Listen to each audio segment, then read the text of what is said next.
नमस्कार दोस्तों, बहुत बहुत स्वागत है आपका आज की बात में, भोर की बात में। और अगले 20-25 मिनटों तक हम आपके साथ जुड़े रहेंगे। उम्मीद करता हूं कि आप भी मेरे साथ जुड़ेंगे।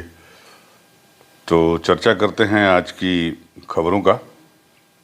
तो आज की जो मुख्य खबरें हैं उसमें कई खबरें हैं। सबसे बड़ी खबर तो आज सारे अखबारों में जो छपी है कि यूपी में कांग्रेस और समाजवादी पार्टी के बीच जो है वो गठबंधन हो गया, ख़त्म होते होते बच गया। 63 सीटों पे समाजवादी पार्टी चुनाव लड़ेगी और तकरीबन 17 सीटें जो है कांग्रेस के खाते में गई हैं। तो कांग्रेस रायबरेली अमेठी सहित 17 सीट पे चुनाव लड़ेगी। 63 सीटों पर सपा उतरेगी और 80 सीटें हैं टोटल, आपको पता है।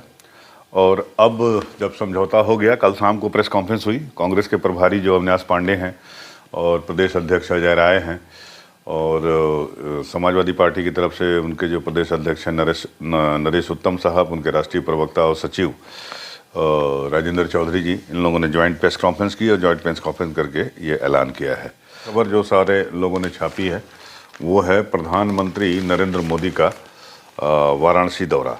तो प्रधानमंत्री जो है वो 2 दिन के दौरे पे आज आ रहे हैं। रात को 9 बजे उतरेंगे वाराणसी एयरपोर्ट पे और वहाँ से संभवतः सिर गोवर्धन, वहाँ डेरेका तो अब बरेका हो गया है, DLW के नाम से हम लोग जानते थे, तो अब वो BLW हो गया है। तो वहाँ रुकेंगे, लेकिन वहाँ तक जाने में रोड शो हो सकता है। और 23 तारीख को यानी कल 3 कार्यक्रम में भाग लेंगे। सुबह BHU के स्वतंत्रता भवन के कार्यक्रम में शिरकत करेंगे।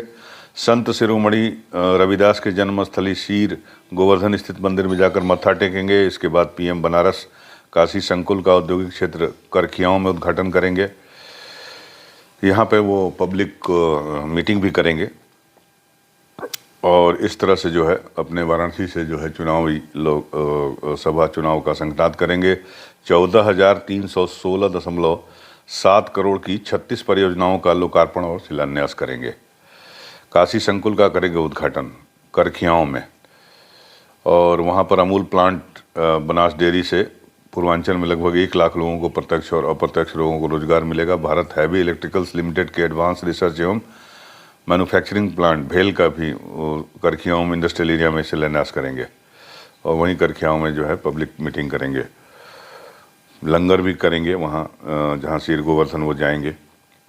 तो कुल इनका ये प्रोग्राम है। देखिए 14,316.7 करोड़ की 36 परियोजनाएं हैं। इनमें से 10,972 करोड़ रुपए की 23 योजनाओं का लोकार्पण है।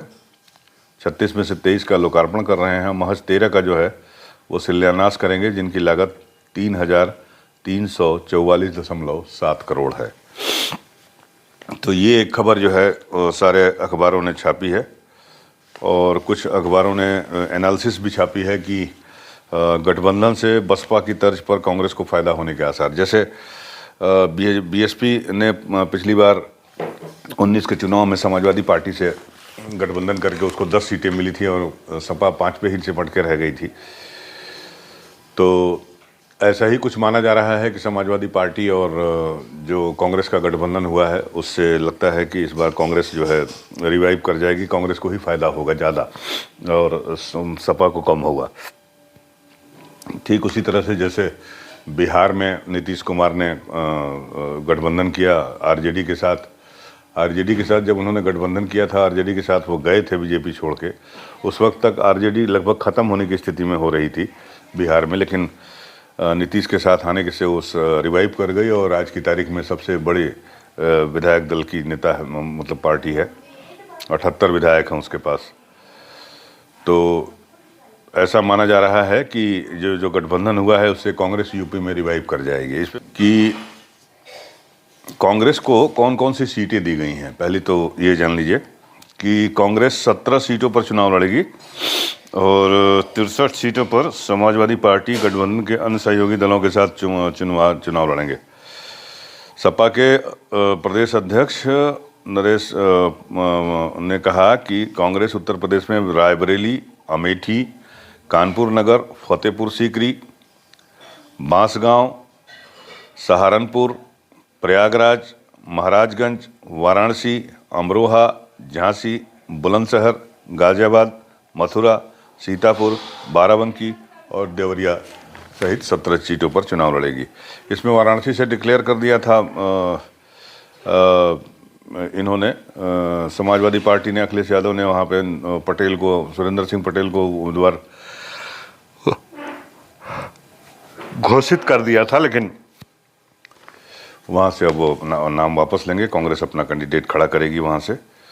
और ये जो 17 सीटें हैं, इसमें से 16 सीटें जो हैं वो बीजेपी के पास हैं और सिर्फ एक सीट रायबरेली की जो है वो कांग्रेस के पास थी। और पिछले चुनाव में 2 सीटों की जानकारी मुझे है जहाँ पर ये दूसरे नंबर पे थी कांग्रेस, वो है फतेहपुर सीकरी और कानपुर, शायद बांसगांव में भी, तो या बांसगांव में तो उन्होंने उम्मीदवार ही नहीं उतारे थे। तो ये स्थिति है। और रायबरेली अमेठी पर कांग्रेस का शीर्ष नेतृत्व लेगा फैसला। रायबरेली और अमेठी से कांग्रेस पार्टी किसे अपना उम्मीदवार बनाएगी, इस सवाल के जवाब में प्रदेश प्रभारी अविनाश पांडे ने कहा कि अभी इस पर फैसला नहीं हुआ है और पार्टी का शीर्ष नेतृत्व वहाँ से कैंडिडेट देगा। और उम्मीद की जा रही है कि गांधी परिवार के ही सदस्य वहाँ से चुनाव लड़ेंगे, जिसमें प्रियंका गांधी के रायबरेली से चुनाव लड़ने की वृहद संभावना जताई जा रही है। तो ये है। अब इसमें आगे की रणनीति अब ये लोग दोनों आदमी तय करेंगे। साफ साफ कहा गया। इसमें एक डेवलपमेंट और है कि मध्य प्रदेश में भी कांग्रेस ने एक सीट दी है आपको, इनको, समाजवादी पार्टी को। खजुराहो की सीट पर वो चुनाव लड़ेगी, समाजवादी पार्टी अपने सिंबल पर चुनाव लड़ेगी। तो ये है। और बाकी इनका जो गठबंधन हुआ है तो इसमें सबसे बड़ा रोल जो है वो प्रियंका गांधी ने निभाया है। प्रियंका गांधी, क्योंकि परसों शाम तक ये लग रहा था कि गठबंधन टूट रहा है और ये भारत जोड़ो न्याय यात्रा राहुल गांधी की अमेठी आ गई, अखिलेश यादव नहीं पहुँचे, रायबरेली आ गई, अखिलेश यादव नहीं पहुँचे, लखनऊ आ गई, अखिलेश यादव नहीं पहुँचे, और लखनऊ से गुजर भी गई, अखिलेश यादव नहीं पहुँचे। लेकिन ये है कि अगले दिन, आज जब वो ना पहुँचे, कानपुर पहुँचे, तब तक जो है समझौता हो गया। कल भारत जोड़ो न्याय यात्रा वहाँ कानपुर में थी और सीट शेयरिंग फार्मूला सेट होने के बाद, तय होने के बाद अब ये माना जा रहा है कि अखिलेश यादव जो राहुल गांधी के साथ न्याय यात्रा में शामिल होंगे। अब 17 सीटों में से 11 सीटों पर उसका खाता कभी नहीं खुला, अमेठी और रायबरेली छोड़ के। और अब ये गठबंधन क्या कमाल दिखा पाएगा, ये तो बड़ा मुश्किल है। विधानसभा में तो कुछ नहीं कर पाया था 2017 में। हम साथ साथ हैं, यूपी में साथ पसंद है, कुछ ऐसे नारे के साथ ये लोग चुनाव लड़े थे, लेकिन उसमें कोई फ़ायदा नहीं मिला था दोनों को।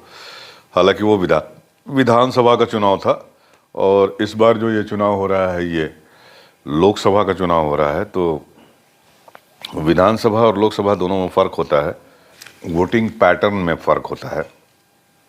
तो अब ये देखना होगा कि क्या कमाल ये दिखा पाएंगे। लेकिन ये है ज़रूर कि समाजवादी पार्टी से समझौता करके या गठबंधन करके कांग्रेस ज़रूर फ़ायदे में रहने वाली है। वोट शेयर तो कम से कम इनका बढ़ ही जाएगा। और देखा ये जा रहा है कि अब जो है मुख्य मुकाबला इंडिया गठबंधन और एनडीए गठबंधन के बीच होगा और बीच में एक बसपा है, बहुजन समाज पार्टी। तो अब उसको आप मान के चलिए कि वोट कटवा है, तो अब वो वोट नहीं काट पाएगी ज़्यादा, मुझे लगता है। इसलिए कि क्योंकि जो मुस्लिम वोटों के बिखराव का डर था सपा, बसपा और कांग्रेस के बीच में, तो अब मुझे लगता है कि मुस्लिम वोट जो है बसपा की तरफ जाना मुश्किल होगा, खिसकना मुश्किल होगा। क्योंकि बस चाहे मायावती जो है वो मुस्लिम कैंडिडेट ही क्यों ना दे, अब अमरोहा और सहारनपुर 2 ऐसे सीटें हैं लोकसभा की जहां पर मुस्लिम वोट निर्णायक स्थिति में है। तो मुझे नहीं लगता कि अब मुस्लिम वोट जो है बीएसपी की तरफ जाने की कोशिश करेगा। वैसे भी बीएसपी के ऊपर ये ठप्पा लगता जा रहा है, दिन पर दिन वो ठप्पा गाढ़ा होता जा रहा है कि बीएसपी जो है किसी न किसी तरीके से बीजेपी को मदद करना चाहती है, ठीक जैसे ओवैसी हैं। निश्चित रूप से ओवैसी भी आएंगे, अब बीजेपी दांव खेलने की कोशिश करेगी ओवैसी पे। तो अब जो है दलित और मुस्लिम दोनों वोटरों का लाभ जो है इनको मिल सकता है। मुस्लिम मायावती की जो बड़ी वोट बैंक है, बड़ा वोट बैंक है, वो दलित वोट बैंक है, वो घट भी गया है। 22% से 12% पे आ गई थी पिछले चुनाव में मायावती, तो अब उसमें भी घटोतरी हो सकती है। तो 32% वोट विधानसभा के चुनाव के आधार पर जो है समाजवादी पार्टी के पास है, 6.5% कांग्रेस के पास है। तो दलित वोट अगर इसमें जुड़ जाते हैं तो निश्चित रूप से 32 और 6 38 तकरीबन 43-44% जो है वो वोट इंडिया गठबंधन के पास आ सकते हैं। अभी ये संभावना जताई जा रही है। तो ये जो है एक फाइटिंग परसेंटेज होगा इंडिया गठबंधन के लिए। तो अब कांग्रेस को इसका लाभ मिलने की उम्मीद जताई जा रही है। पूरी तस्वीर अंतिम नतीजों के बाद स्पष्ट होगी, ये अखबार में लिखा हुआ है। बाकी मिलते हैं आपसे अगले वीडियो में।